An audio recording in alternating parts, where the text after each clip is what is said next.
Сәлеметсіздер ме, құрметті Малтабу оқырмандары. Бүгін Малтабу оқырмандарының сұрақтарына Азат ет корпоративінің жетекшісі, Қазақ радиосының Аграрлы Қазақстан хабарының жүргізушісі, ауыл шаруашылығының эксперті Анас Ахатұлы Баққожаев мырза. Сіздерге субсидиялау тақырыбы бойынша туындаған сұрақтарға жауап беруге тырысады. Сондықтан да барлықтарыңыз атсалсыңыздар. Хош келдіңіз, Анас мырза. Саламатсыздар ма, кеш жарық құрметті Малтабу порталының көрермендері. Бүгін бізді мазалаған сол субсидия жайлы тақырып сізге Жақсы. сұрақтар қоямыз. Өте көкейкесті мәселе. Дұрыс. Бізде енді көбінесе толғандыратын сұрақтар көп қой. Қазір енді бір сұрақты қоя берейін. Халықтың соның кейін сұрағын сізге оқып бере жатармыз. Субсидиялау реформасы аясында қазір ауыл шаруашылығында субсидияның жаңа бірыңғай жүйесі дайындалады. Естуімше ол бұрынғыға қарағанда мүлдем тегін болады. Сол туралы айтып кетсеңіз. Өте жақсы сұрақ. Енді бірінші былай түсініп алу керек. Қазір цифрлендіру заманы ғой. Бүкіл қағаз барлығын субсидия алу үшін қажет қағаздың барлығын жинақтау бұрынғыдай қолмен емес, үйде отырып ақ жасауға мүмкіндік бергісі келеді үкімет. Оны ол қазір қолына алып отыр. Жаңа жүйе енді ғана пайда болады жақында. Бұрын қолдау деген жүйе болған. Қолдауға бір наразылығы халықтың. Қолдау ақылы түрде. Мысалға арнайы платформаға кіресіз, құжаттарыңыздың барлығын жинайсыз, тапсырасыз. Бірақ ондай мүмкіндік алу үшін сіз қолдауға тіркелу үшін ақша төлеуіңіз керек еді. Ол шамамен 20 мыңнан 80 мың теңгеге дейін жетеді осы аралықта. Бірақ бір наразылық тудырғаны бұл неге ақылы түрде? Себебі мысалға субсидия беру бұл мемлекеттік қызметтің түрі болып есептеледі. Мысалға сіз электрондық үкіметке кіріп, мемлекеттік қызмет түрін алам десеңіз, мысалға төлқұжат болмаса басқа бір анықтама алам десеңіз, сіз ЕГОВқа кіріп, электрондық қолыңызды пайдаланып, бүкіл қызметті тегін аласыз. Егер ондай қызмет тегін алсаңыз, неге мемлекет тарапынан берілетін субсидияға не үшін платформаға ақша төлеуіміз керек деген осындай бір шу шыққан, ол өте орынды сұрақ. Сондықтан да министрлік биылғы жылы осы қызмет түрі тегін болатындай жаңадан платформа ашып жатыр. Платформа осы биылғы жылы бүкіл халыққа тегін болады. Дұрыс, рахмет сізге. Мына жерде Еркебұлан мырза сұрақ қойып жатыр екен. Екпе шөпке қанша пайыз субсидия төленеді дейді. Енді екпе шөп деген жалпы былай ғой, қараңыздар. Субсидия төленетін екі көзі бар. Біреу мемлекеттік бюджеттен, республикалық бюджеттен, біреу жергілікті бюджеттен. Енді екпе шөп бұл жаңағы мал азығын дайындауға қажет. Сондықтан да бұл көп ретте жергілікті бюджеттен бөлінетін субсидия. Оған толық төлеуге мүмкіндігі бар. Әр әкімшілік өзінің шама шарқына қарай, өзінің жағдайына қарай ақша бөліп, осы бағытта субсидия бере алады. Бірақ қазір дәл қазір мына 2022 жылға субсидиялаудың жаңа механизмдері енгізілмекші. Оны әлі үкімет соңына дейін бекіткен жоқ. Бірақ бір білетініміз, қазір инвестициялық субсидия алуға осы бағдарлама қалады. Бұл не деген сөз? Мысалға сіз техника аласыз, құрал жабдық аласыз, болмаса бір жаңадан жоба жасайсыз да, осының кеткен шығынын мемлекет өзі өтеп береді. Бұл инвестициялық субсидия қалады. Сонымен қатар банкілерден несие алсаңыз, соның сыйақы ставкасын 10%-ға дейін сізге мемлекет субсидия төлейді. Осы екі бағдарлама міндетті түрде қалатын болды 2020 жылы. Ал енді баяғыдай азыққа төлеу, болмаса өсімдік шаруашылығында гербицид сатып алған кезде шығындарды төлеу, болмаса тұқым сатып алғанда шығын төлеу, су тұтыну қызметіне субсидия төлеу, тыңайтқыштарға төлеу сияқты өсімдік шаруашылығында негізі 4 бағыттан төленеді. осы субсидиялар негізі әлі бар бағыттар. Бірақ ол қала ма қалмай ма әлі күнге дейін белгісіз. Осы келесі аптада Ауыл шаруашылығы министрлігі осы өзінің бағдарламасын жариялайды деп ойлаймын. Бірақ егер екпе шөп өсіретін болса, ол оған арнайы тұқым сатып алуға субсидия төленетін, баяғыда сатып алу шығындарының бір бөлігін өтеп беретін. Сонымен қатар басқа да жаңағыда мен айтқандай тыңайтқыш осы өсімдік шаруашылығына төленетін субсидиялар бар, бірақ оның болу болмауы әлі белгісіз. Керемет, жауап алдық деген ойдамыз. Ашым Арман бауырымыз жазып жатыр екен, неге шошқаға көп теңге береді, 4 түлікке қарағанда дейді. Қараңыздар, біріншіден осы бір өкінішке қарай интернетте бір тексерілмеген ақпарат көп тарайды. Мен есімде былтырлары осы шошқа шаруашылығына неге субсидия төлеуіміз керек деген наразылық пайда болды. Ол өте түсінікті. Себебі біздің өзіміздің дәстүрлі қой шаруашылығы, басқа жылқы шаруашылығы субсидия алмай жатқан кезде, неліктен біз шошқа, доңызды біз жаңағыдай субсидиялауымыз керектігін өте орынды сұрақ, наразылық өте дұрыс. Сонымен қатар біз мұсылманбыз, өзіміз білесіз, халал тағамдар, шошқа бізге шошқа еті харам деп есептеледі. Осыған орай наразылық туындады. Бірақ бұл наразылық енді біз ислам мемлекеті емеспіз, біз оны ашықтан ашық айта алмаймыз. Сонымен қатар бізде шошқа етін тұтынатын адамдар бар, басқа ұлт өкілдері. Әрине біз саяси тұрғыдан алған кезде біз оны бізге жеуге болмайды, ол бізге харам деп біз ашықтан ашық айта алмаймыз. Оны біз мойындауымыз керек, себебі біз осындай ашық мемлекетпіз. Бірақ бұнда басқаша біз қабылдауымыз керек. Шошқа етіне субсидия не үшін төленбеу керек? Міне, не үшін төленбеу керек? Мен сізге айтайын. Біріншіден, шошқа субсидиясы ешқашан оған төленбеу керек. Себебі шошқаның тиімділігі өте жоғары. Мысалға, сіз бір ірі қарадан бір бұзау алатын болсаңыз, шошқа деген торайлары өте көп, тез өсетін мал шаруашылығының түрі. Сондықтан да бүкіл шаруашылықтардың арасында салыстырсаңыз, шошқа шаруашылығы пайдалығы өте жоғары деп есептеледі. Сондықтан да ешқандай мемлекет тарапынан қолдауға мұқтаж емес. Міне, осыны біз түсінуіміз керек. Және егер бір қарсы наразылық білдірсек, біз экономикалық тұрғыдан осыны айта отырып, біз дәлелдеп қарсы болуымыз керек.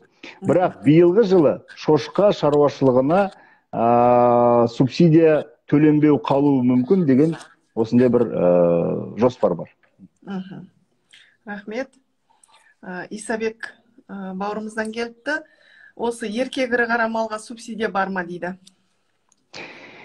Еркек ірі қара малға субсидия бар. Бірақ құрметті қауым, біз субсидияның табиғатын түсініп алайық.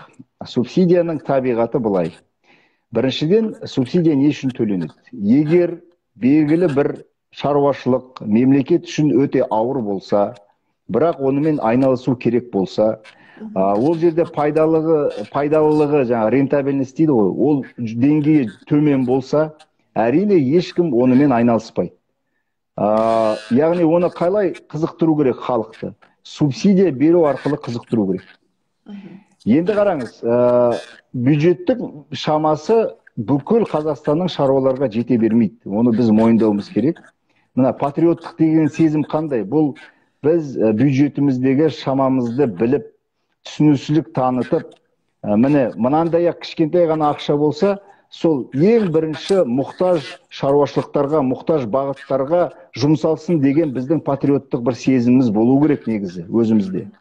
Бұл не үшін айтып отырмын? Кез келген бизнес ашқан уақытта, қазіргі жағдайда, ең бірінші халық ойлап алу керек. Бұл бизнес тиімділік бере ме? Бұл қаншалықты маған пайдалы болады? Сондықтан да субсидияны бизнес ашқан уақытта субсидияны аламын. Бұл маған жағы көмек болады, мен ақша алады екем деп, ондай мақсатпен алуға болмайды ешқашан. Несие алғанда да, инвестиция құйғанда да шаруашылықты субсидиясыз есептеп алу керек. Бұл қазіргі баға осындай тұрған кезде, осындай шығыным болады, осындай пайда табады. Бұл маған керек пе? Бұл маған қаншалықты пайдалы деп есептеу керек. Әрі қара мал шаруашылығымен айналысқан адамдар, Құдайға шүкір, қазір жағдайлары жаман емес. Оның жағдайдың қиындайтыны, ол шаруаның нағыз технологияға сай жұмыс істемеуінен. Бірақ мемлекет, халық ынтасы болсын, мал шаруашылығына айналсын деп, әрине еркек бұқаларға сатып алу кезінде субсидия беріледі. Биылғы жылы, мысалға шетелден мал алатын болсаңыз, бұқа, болмаса Қазақстанның ішінен алатын болсаңыз, 200 мың теңге бір басқа, міне осындай, шамамен осындай нормативпен төленеді деп жоспарланып отыр. Ол бірақ жаңағыдай инвестициялық субсидияларға, яғни сатып алған кезде, бұқа деген құрал ғой, мал ғой ол. Яғни құралды сатып алған кезде малды, соның бір бөлігін мемлекет өтеп берем деген ниеті бар. Ол бағдарлама қалады деген ойдамыз, бірақ инвестициялық субсидиялардың қатарында болуы мүмкін. Рахмет жауабыңызға. Енді тағы бір сұрақ, қарапайым шаруашылық иесі субсидия алу үшін қандай мемлекеттік ұйымдарға бару керек? Енді қарапайым барлық шаруалар кіммен жұмыс істейді? Ауданда ауыл шаруашылығы бөлімдері бар. Облыстарда бүкіл бюджеттік қаражат трансфертпен бүкіл облыстарға жіберіледі. Облыстық әкімдіктер, оның ішінде ауыл шаруашылығы басқармалары бүкіл аудандағы субсидия алушылармен жұмыс істейді. Сондықтан да шаруаларға аудандағы ауыл шаруашылығы бөлімімен жұмыс істеу керек тікелей. Қазіргі енді цифрлық платформа пайда болғаннан кейін бүкіл құжаттарды осы платформаға тапсырады. Интернет бар жерде. Сондықтан да бұл жеңіл болады. Рахмет. Еркебұлан мырза жазып жатыр екен, асыл тұқымды сиыр малына төленетін ақша неге кеміткен дейді. Енді кеміткенде мен айтып отырмын ғой, әлі де бағдарламаны бекіткен жоқ. Бірақ осы бағдарламаның төңірегінде белгілі бір ақпарат шығып жатыр. Біздің білуімізше, менің білуімше, мына шетелден келгендерге үлкен ақша төлеп жүрді ғой, естеріңізде болса.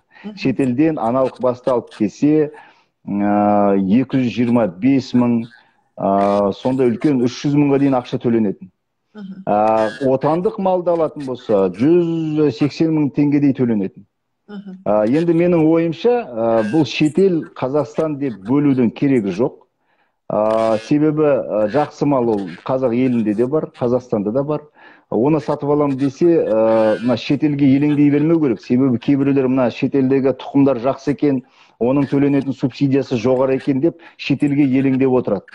Сондықтан да біздің отандық асыл тұқымды мал шаруашылығында айналысатын шаруашылықтар бар.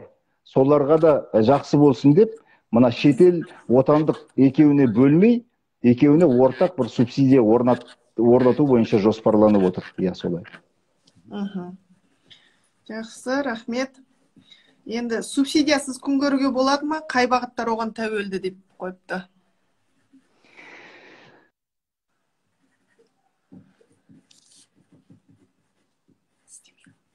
Кешіріңіздер, маған біреу хабарласып қалған еді, кешірім өтінемін. Субсидиясыз өмір сүруге болады деп айту үшін бірінші бағыттарды жіктеуіміз керек. Тағы да қайталап айтайын, біздің Қазақстан, мына батыс өңірінде ауыл шаруашылығын жүргізу өте қиын. Себебі қуаңшылық, құрғақшылық, осындай проблемалар бар. Сондықтан да мысалға өсімдік шаруашылығымен сіз батыста айналысу сізге қиынға түседі. Мысалға Қостанай, Ақмола облысы, солтүстік жерлерде орта есеппен 12-14 центнер алуға болатын болса, батыс өңірлерде 4 центнер, 6 центнерге дейін төмендеп қалады. Сондықтан да, егер субсидиясыз өмір сүрем десе, онда бизнесті ашар уақытта, мысалы өсімдік шаруашылығында, жердің құнарлығы қандай, жаңбыр жауы деңгейі қандай, міне осының бәрін зерттеп біліп, содан кейін барып қана бизнесті жоспарлау керек. Бірақ өте қиын бағыттар да бар. Өте қиын бағыт бар. Мысалға қой шаруашылығы. Қой шаруашылығында мысалға малды азықтандыру, қысқы уақытта азықтандыру. Оның кем дегенде жарты келіден күніне арпа керек, оған шөп керек, соның барлығын 6 айлық қысқа дайындасаңыз, қой шаруашылығының соңғы өнімі ет деп есептесе, еттің қазіргі бағасымен санасаңыз, өте тиімсіз. Сондықтан да қой етіне субсидия төленген дұрыс. жалпы. Сондықтан да мына субсидиясы тіпті өмір сүре алмаймыз деп айтуға болмайды. Кейбір бағыттар өте тиімді, кейбір бағыттар өте ауыр. Сондықтан да біз Қазақстан мемлекетінде азық-түлік қауіпсіздігін 80%-дан 100%-ға дейін қамтамасыз етеміз десек, әрине міндетті түрде осы қиын бағыттар мемлекет тарапынан қолданып тұруы тиіс. Рахмет, Анас мырза, көп-көп. Бізге енді эфирге Ашим Арман қосылғысы келіп отыр. Сізбен бір-екі сұрақ қойсам дейді. Қоссақ сонысына. Тікелей эфирге. Қосыңыз. Ашим Арман.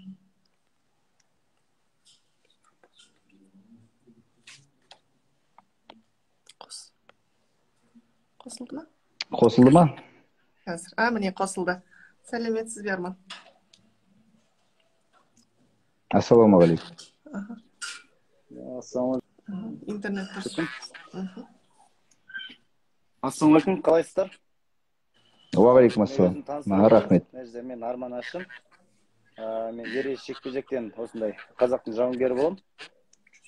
Мен бағанадан сұрақ қойым келген. Біз өзіміздің кішігірім, менде подписчик кішкене бар да. Менен бөлек тағы біздің мына жерде 150, қазір 200-300-ге таман барады.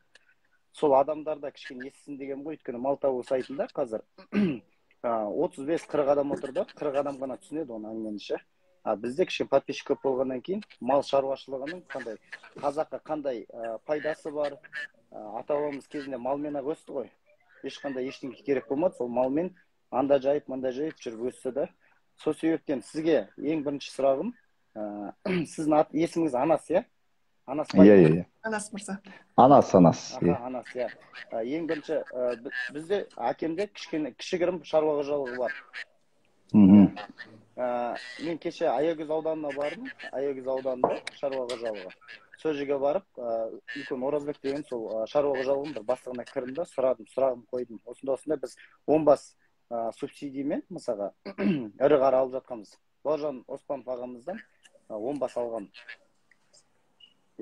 Ангус пародасын.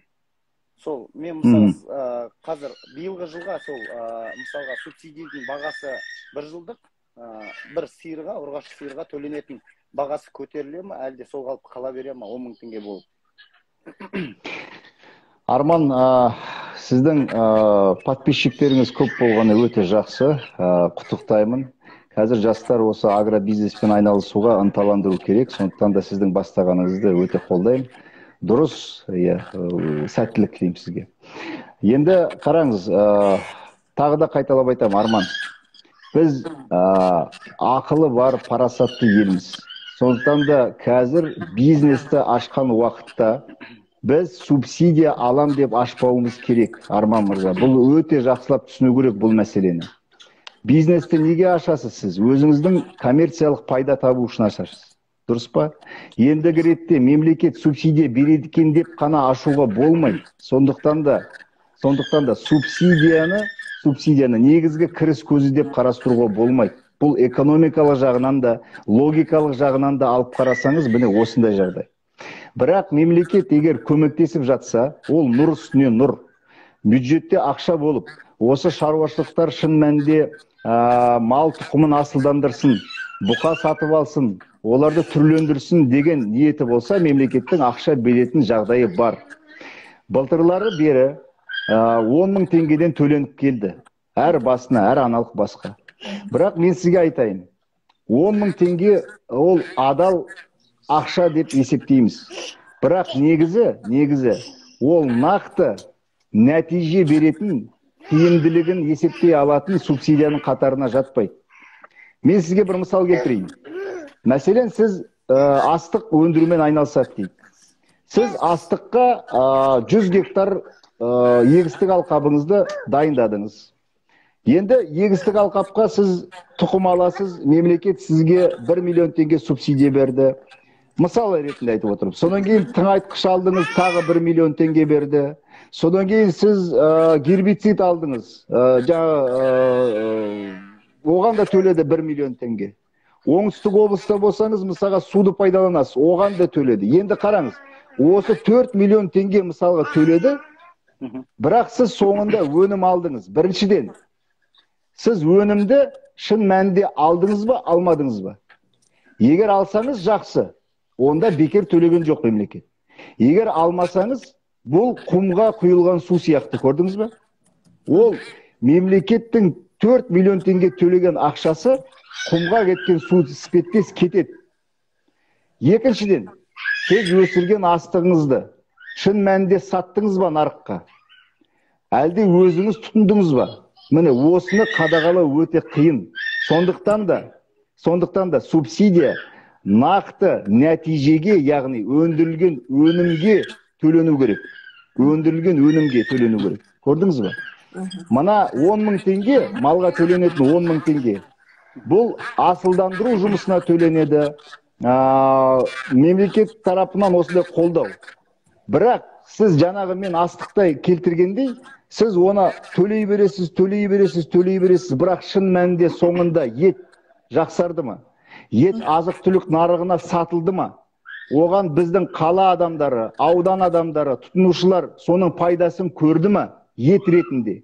Міне оны қадағалау өте қиын, Арман мырза. Сондықтан да мемлекет субсидия беру керек. Бірақ берген кезде нақты қолмен ұстап нәтижесін сезетіндей болу керек. Себебі судың да сұрауы бар. Төленген ақша ол сіз бен біздің қалтамыздағы салық төлейтін. Сондықтан да біз мынанша ақша берсек, осы ақша шын мәнінде нәтиже беретіндей қылып беруіміз керек. Міне, Арман мырза. Өте жақсы. Арман мырза, бұл жақта бір кісі қайта жазып сұрақ қойып жатыр екен. Қой шаруашылығы институты неге қаржыландыру бөлінбей кетті дейді. Қой шаруашылығы институты өте үлкен институт, Медеубековтың атындағы институт, өте үлкен институт, ғылыми орталық. Бірақ мен сізге айтайын, қазіргі ғылыми институттар бұрынғы кеңес дәуіріндегіндей 90 жылдардан кейінгі 2000-нің басындағыдай тікелей бюджеттен қаражат алмайды. Қазір қалай жағдай жасалған? Ғалымдар бірнеше адаммен бірігіп, өндірістегі шаруашылықтармен бірігіп, белгілі бір ғылыми жоба жасайды. Ғылыми жобаны өздері қорғайды, ұлттық ғылыми кеңеске береді.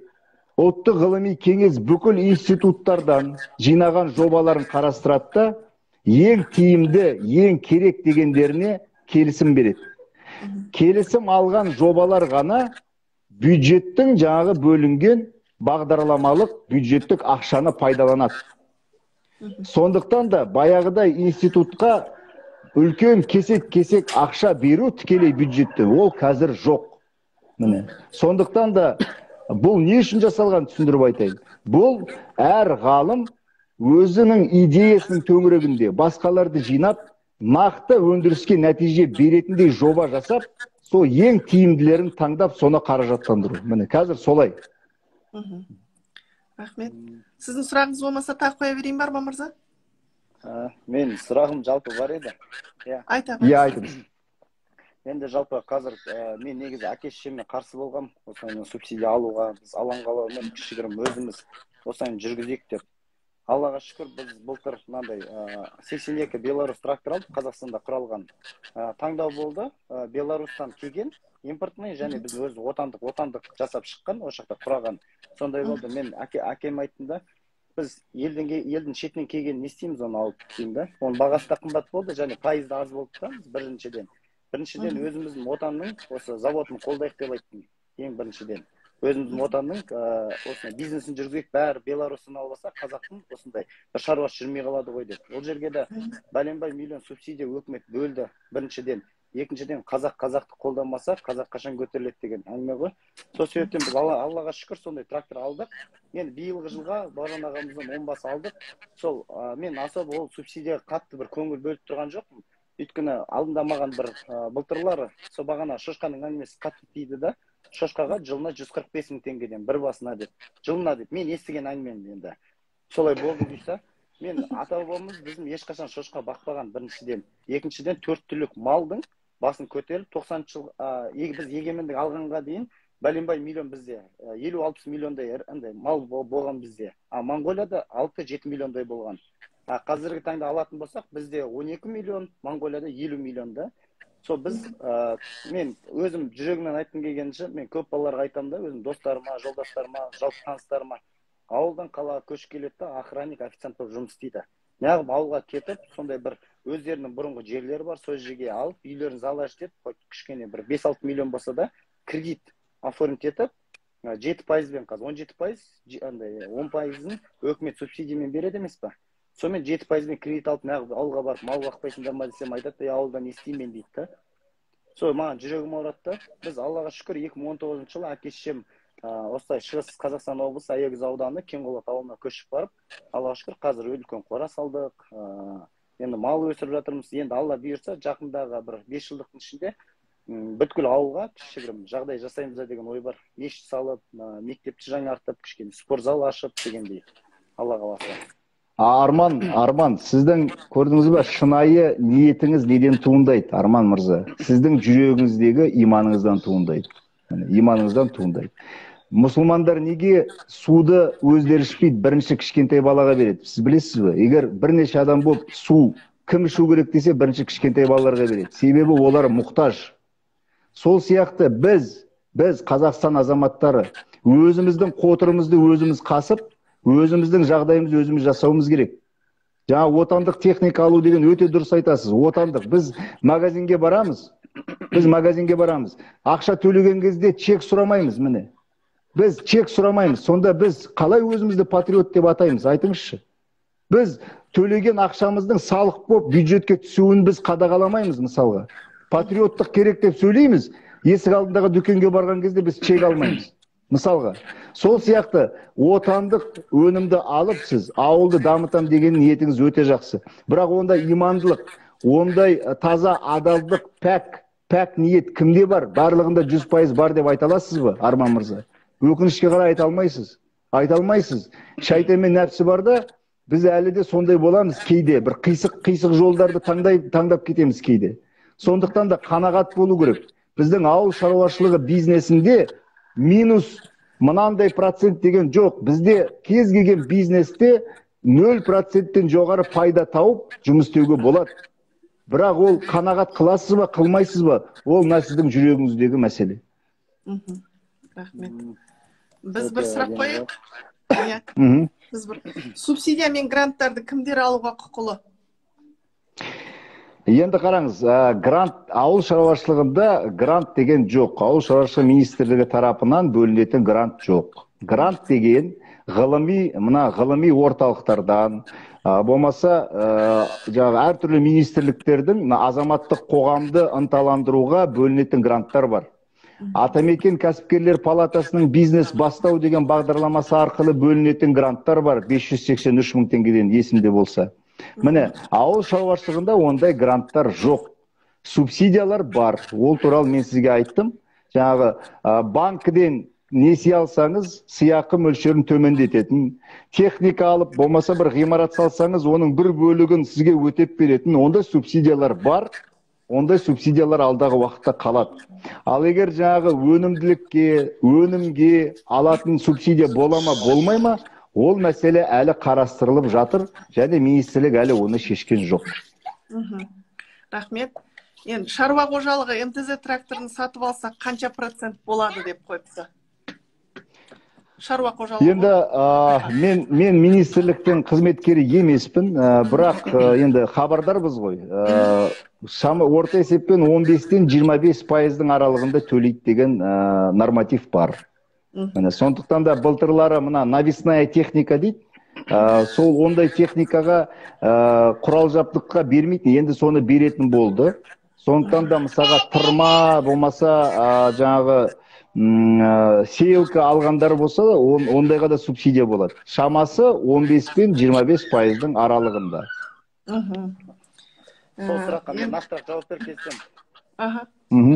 Біз өзіміз МТЗ 82 дейді ғой, МТЗ ғой, сол 82 Беларусь. Иә, көп қой түрлер. Если отандық сол тракторды алатын болса, 30% субсидия қайтарылады. Ол дұрыс қой, Арман. Ол себебі сізге 25% төледі, отандық болғансан қосымша 5% тағы қосылады. 30%. Бірақ биыл Беларусиядан келетін болса 25%-ға дейін ғана төлейді, субсидияны. Биылғы инвестициялық субсидиялар мөлшері әлі бекітілген жоқ. Ол бекітіледі алдағы уақытта.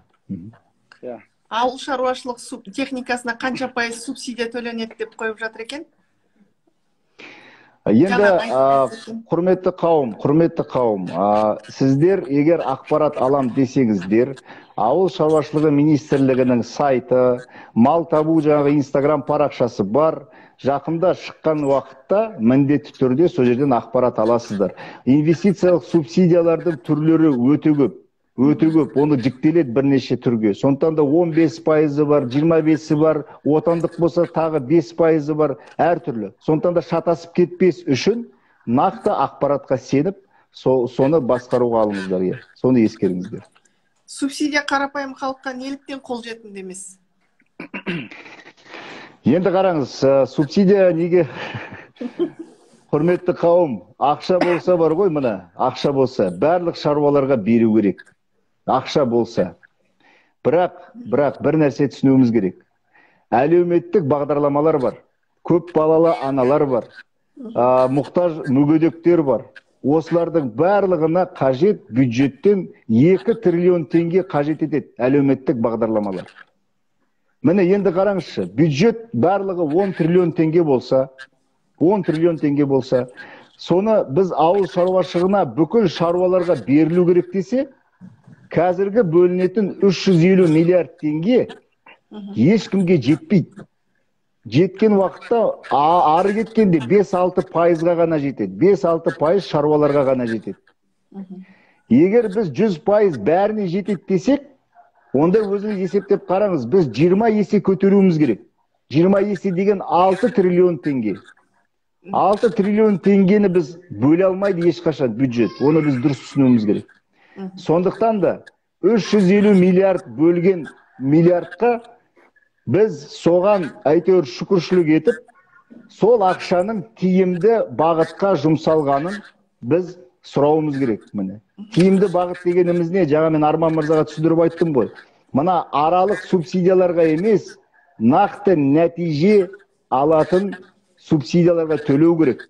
Мысалға, Арман, сіздің жағдайыңызды санайық. 100 бас сиырыңыз бар. 10 мың теңгеден субсидия алдыңыз. Мысалға, 10 мың теңгеден субсидия алдыңыз. Сіздің сонда алатын субсидияңыз 1 миллион теңге. Енді қараңыз. Сіз 1 миллион теңге алғаныңыз жақсы ма? Болмаса 2 миллион теңге алған жақсы ма? Әрине 2 миллион. Енді оны қалай аласыз? Мысалға, сіз сол 100-ден алған бұқашықтарды нарыққа өсіріп, сатып, әр килограмм етіңізге алсаңыз, мысалға, сіз 2 миллион теңге аласыз. Яғни, біріншіден біз түсініксіз, нәтижесін нақты қолмен сезе алмайтын субсидиялардың орнына нақты нәтиже беретін субсидия енгізсек, біріншіден шаруа көбірек алады. Екіншіден қағаз жинап, әртүрлі бағдарламаларға басы қатпайды. Маған бұқаға керек, сиырға керек деп жүрмейді әрқайсының қағазымен. Бір нақты ғана етке ме етке алады, сүтке ме сүтке алады. Сондықтан да осындай тиімді субсидияны біз қалауымыз керек.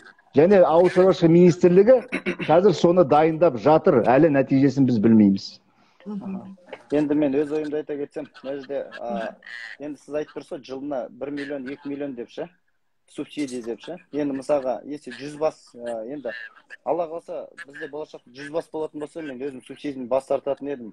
Элементарно мен қазір ауылдың қарапайым сиырлар 10 бас сиырдан әке мен анам 100 мың мен 200 мың ортасында табады айына.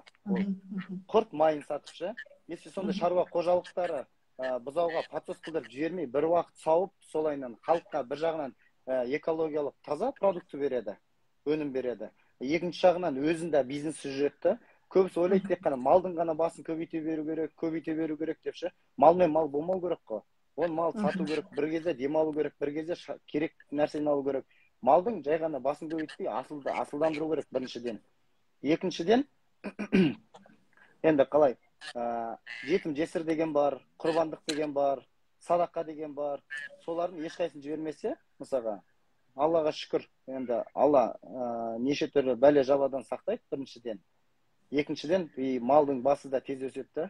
Өйткені біз былтырғы жылдары алан қалаумен енді бәріміз Құдайға қараған Алланың құлымыз ғой. ауылда ең көбі, ең аз өлді деген мал бізде болды. Енді бруцеллез болды, бірақ бруцеллезді өз уақытымен өзі тиісті мекемеге апарып сатып, солайынан еттікті. Атақлай бізде арам өлген мал жоқ. Бізде ауылда кейбіреу, енді ауылдың азаматтары кішкене қараңғылауға, ауылда мешіт жоқ. Енді былайынан мал деп жүріп қалғанша, малдың артынан кетіп қалған адамдар. Оларда енді шамамен ең кемінде деген кезде 15 малдан өлді. Просто өліп қалды.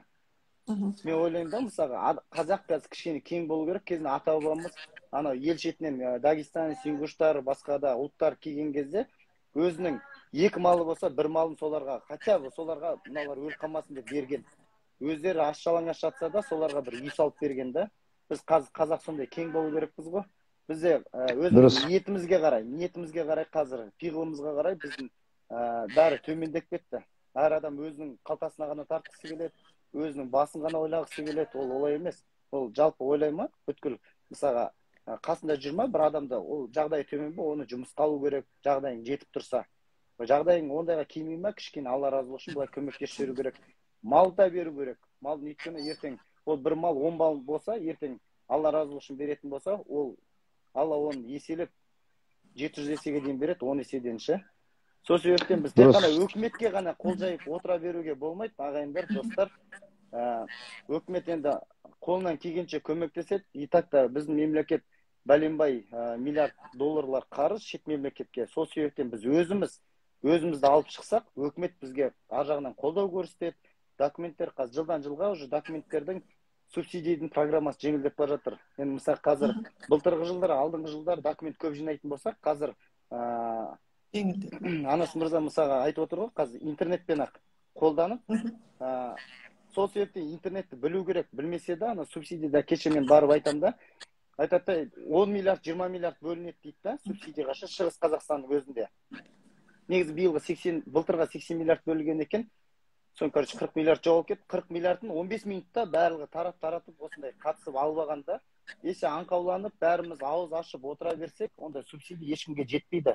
Сол себептен алдын ала бәрі программаны біліп, бәрін алдын ала компьютерға отырып, субсидия қатысатын уақытын айтқан кезде, тез басып, тез шустрик етіп алатын болсаңыздар, бәріңізге жетуге мүмкін. Дұрыс емес пе, Анас? Иә, дұрыс, Арман. Мен бұл ретте айтайын дегенім, ауыл шаруашылығы мен ауыл деген түсінікті ажыратуға болмайды ешқашан. Сондықтан да шаруаларға не үшін көмектесу керек? Әр төленген ақша шаруаның қалтасына түссе де, ол оны жұмысшысына жалақы ретінде береді. Ол оның жағдайын жасайды, үйін салады, бала шағасына көмектеседі. Сондықтан да ауыл шаруашылығы берілетін субсидия ешқашанда артық етпейді, ешқашанда. Бірақ, мына Арман, сіздің сөзіңіздің ұнағаны, шын мәнінде ешкімге үкіметтен сұрай бермеу керек. Біз мемлекетіміз бар деп мақтанамыз. Баяғы ата-әжелерімізді қараңыздаршы. Құр отаным, туым болса болды. Мен мемлекетке не бердім өзім деген сұрақ қояды. Қазір біз өкінішке қарай ондайдан алшақтап кеттік. Бізге мемлекет не береді екен деп аспанға қарап күтіп отырамыз. Ол сөзіңіз дұрыс өте, Арман. Өте қолдаймын. Мен бір сұрақ қойып жіберейін. Сізге қойып жатыр, Анас мырза. Сіздің кооперативіңізге кіруге бола ма дейді? Кооперативімізге кіруге болады, бірақ біздің кооператив Ақмола облысы Ақкөл ауданы Азат деген ауылда. Оған сіз басқа облыста отырып кіре алмайсыз. Неге айтайын? Біз кооперативіміз былай жұмыс істейді. Өзіңіз білесіз, ауылды жерде мал бағу қазір қиын. Біріншіден жаздай жем шөп іздейсіз. Болмаса оны қыруар ақшаға сатып аласыз. Жемді сатып аласыз. Одан кейін сіз малды кешке дейін өзіңіз таңнан кешке дейін қарайсыз. Қораңыз бар. Оған уақыт бөлесіз, оның бәрі тиімсіз. Айналдырып келген кезде сататын еттің бағасы оны сізді ақтай алмайды да кейде. Сондықтан да біз ауыл тұрғындарына былай айттық: құрметті қауым, біз ауыл маңында 8 шақырымдық жерде арнайы бордақылау алаңын құрамыз. Аналық бастарыңызды көктемде алып кетіп, бұзауымен бірге бағамыз. Сіздер ауылдағы бақташыға 2,500 теңге төлегенше 1000 теңге ғана төлейсіздер. Одан кейін бордақылап, оны естеріңізді шығарғанша біздің кооперативте 1000 бастық өндірістік жерде сіздердің бұқашықтарыңызды бордақылап, әп-әдемі қылып сойып сатып береміз. Міне сөйтіп айтқан кезде халық біздің соңымыздан еріп, өздерінің малдарын тапсырып, міне сонда еттей алған кезде бір бастан 100 000 теңге артық ақша тапты.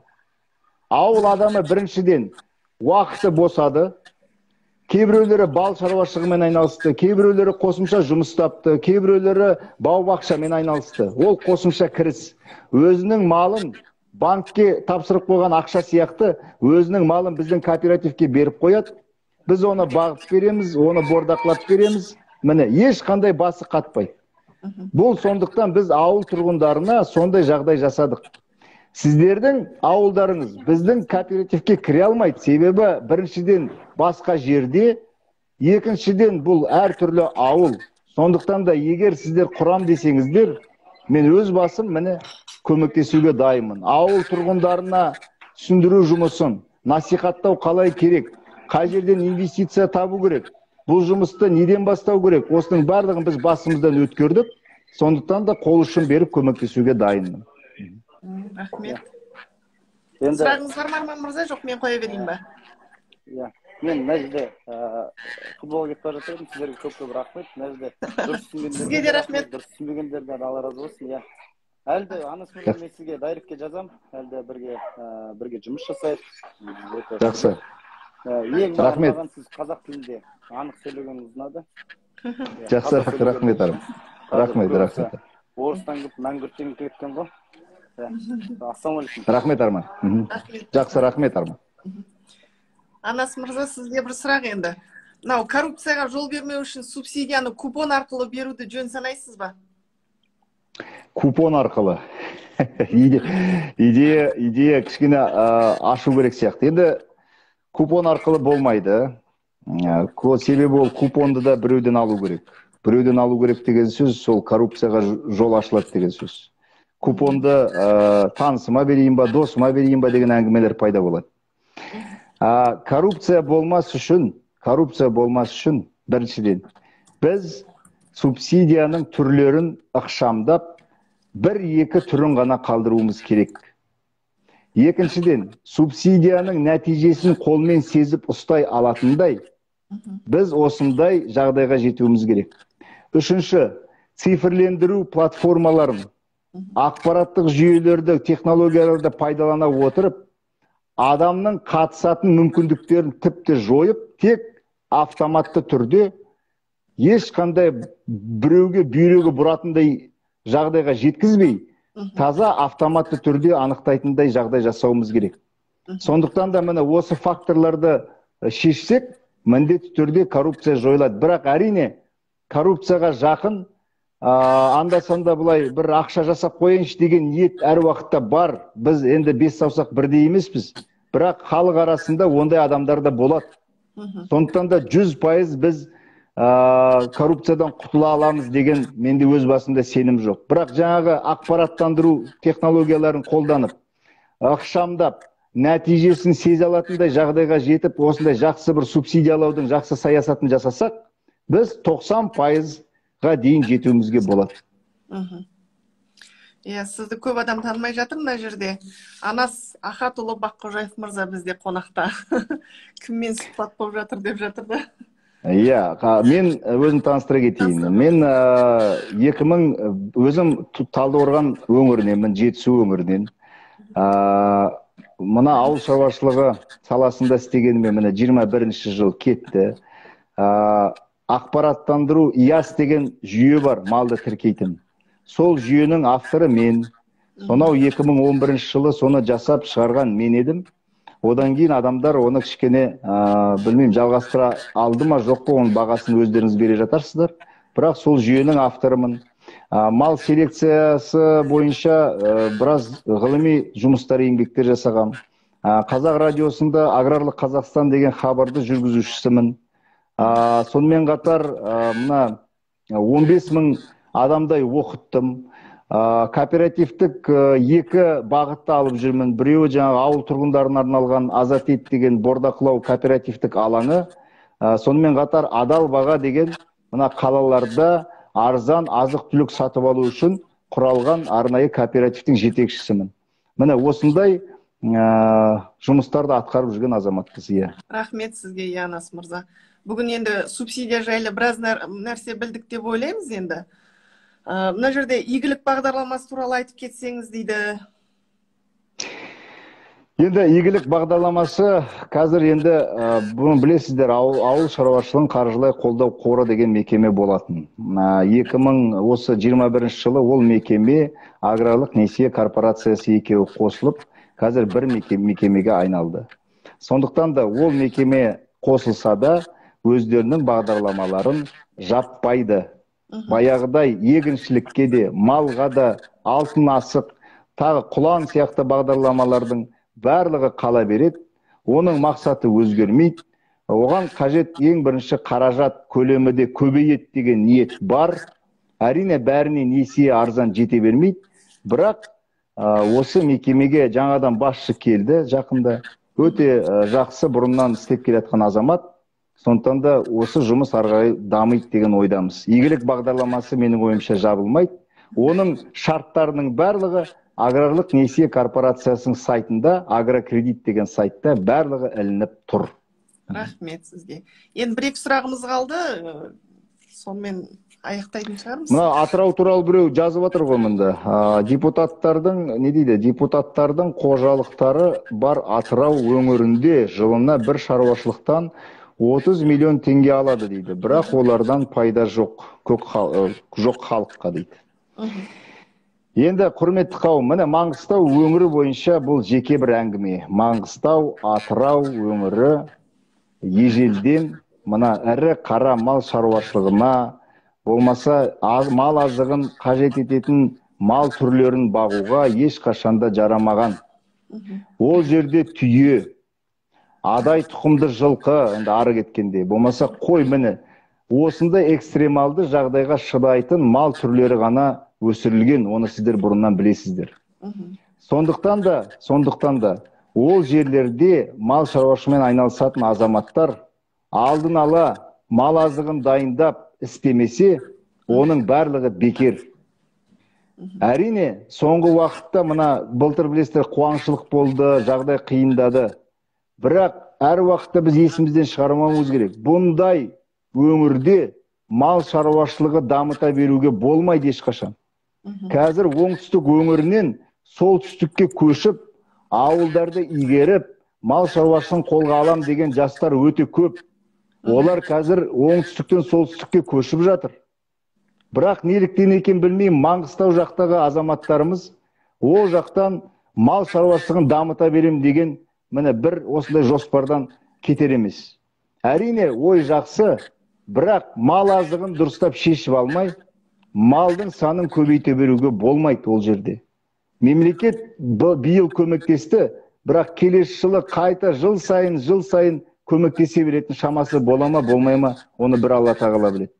Сондықтан да біз Құдайға шүкір деп, өзіміздің шама шарқымызды дұрыс бағалап, агробизнес ретінде қарастырып, экономикалық жағдайын болжап, сөйтіп барып, 7 рет өлшеп, 1 рет кесіп, шешім қабылдауымыз керек. Рахмет. Түсінікті деп ойлаймын. Енді тағы бір сұрақ сізге. Субсидияны жергілікті атқарушы орган берсе, ауыл шаруашылығы министрлігін кінәлай берген қаншалықты әділ? Енді құрметті қауым, тағы да қайталап айтайын. Қазіргі жағдайда мына интернетте хайп ұстайтындар көп. Хайпты қалай алады? Бір әншілер тыржалаңа шешініп сахнада жүреді. Олар хайп ұстайды. Біреулер боғауыз сөз айтып, қазаққа жат мінез көрсетіп, бір ыңғайсыз скетчтер көрсетіп, ыржалақтап, міне осылай хайп ұстайды. Кейбіреулер ауыл шаруашылығында әйтеуір бір осындай мәселе шешілмеді екен деп, соны айғайлай беріп, оны түсіне білмесе де, айта беріп, хайп ұстайтындар да бар, өкінішке қарай. Бірақ ондай адамдар керек шығар, керек қоғамға. Себебі ол ондай біреулер болмаса, бізді алдыға артымыздан теуіп тұратын. адамдар болмай қалады. Сондықтан да ондайлар болсын. Бірақ біз әділ бағалай білуіміз керек жағдайды. Өзіңіз қараңызшы. Бүкіл субсидиялардың құжатын қабылдап, бүкіл субсидияларды таратуға жауапты әкімшіліктер. Оның ішінде ауыл шаруашылығы бөлімі, басқармалары. Қолдау платформасы да ол жеке бір бір бөлек бір мекеменің қолында. Ендеше ауыл шаруашылығы министрлігін қаншалықты сынай беруге болады. Ауыл шаруашылығы министрлігі тек бір функция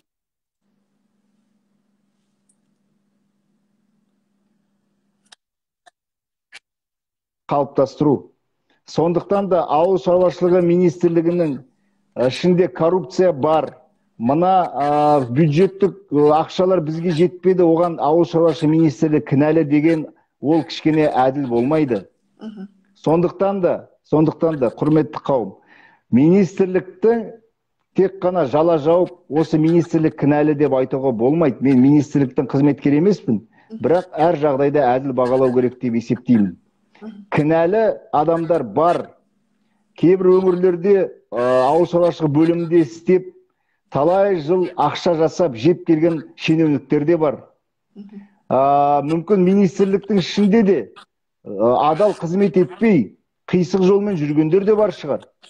Бірақ жалпы алған кезде қазіргі мына жағдайды тек министрлік кінәлі, соның жұмысының нәтижесі деп айыптай беруге болмайды. Біз қайта бірігіп, басқа салалардағы қажет емес бюджеттік бағдарламаларға кетіп жатқан қыруар миллиардтаған ақшаларды осы үнемдеп, олардың барлығын ауыл шаруашылығына бұрылуына біз көмектесуіміз керек. Әлеуметтік желілерде осы туралы жазуымыз керек. Сондықтан да құрметті қауым, міне біз кінәлай беріп, бір-біріміздің бетімізді тырналай бергенше, қайта бір ұжым болып, бір топ болып, бір қазақ болып, бірге бірігіп көмектесейік. Жақсы, көп рахмет сізге. Енді бүгінгі сұхбатымыз субсидия жайлы ойлаймын жақсы өтті деп, алда да әлі осы тақырыпқа келетін шығармыз. Сізге көп рахмет, Анас мырза, бізбен бірге осы тақырыпты қозғағаныңызға. Құрметті қауым, сіздерге рахмет. Біз жаңа Қазақстанда жаңа саясат болғанын қалаймыз. Бірақ біз өзімізден бастауымыз керек, құрметті халқым. Қазіргі жағдайда әй дейтін әже, қой дейтін қожа жоқ, өкінішке қарай. Сондықтан да біз ең бірінші өзімізді нағыз патриот азамат ретінде тәрбиелеп, бала шағамызды дәл өзіміздей адал азамат қылып тәрбиелеп, қасымыздағы жора жолдастарымызға ықпал етіп, білетін таныстарымызға, қызметкерлерге әй деп, қой деп, ақырын ақыл айтып, біз бір жөнге келтіруіміз керек. Міне біздің әрқайсымыздың функциямыз осы. Сондықтан да міне осындай патриоттық нотада сіздермен қоштасамын. Рахмет. Жақсылықта жолығайық ағайын. Жақсы. Рахмет сізге. Мал табу дамый берсін. Жақсы. Жақсы.